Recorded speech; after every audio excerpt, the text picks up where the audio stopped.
ছোটবেলা থেকেই সাপ নূর ইসলামের ধ্যান জ্ঞান আর খেলার সাথী। জামালপুরের ইসলামপুর উপজেলার চরপুটিমারি ইউনিয়নের বেনুয়ারচর গ্রামের এই বাসিন্দা নূরের জন্ম কোনো সাপুরে পরিবারে না হলেও সাপের প্রতি তার আকর্ষণ দুর্নিবার।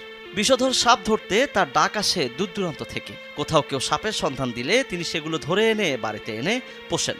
এছাড়া তিনি সাপের ডিম থেকে বাচ্চা বের হলে সেগুলোকে বড় করে তোলেন। বিষ দাঁত না ভেঙেই সাপ পোষেন তিনি। তাকে দেখতে ভিড় করে দেশের বিভিন্ন জায়গা থেকে আসা দর্শনার্থীরাও।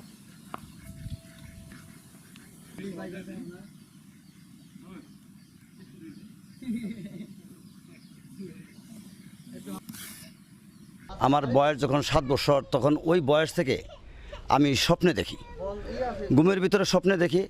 স্বপ্নে দেখার পরে বিভিন্ন সাপ আসে আমার সঙ্গে খেলাধুলা করে, কিন্তু আমি আসলেই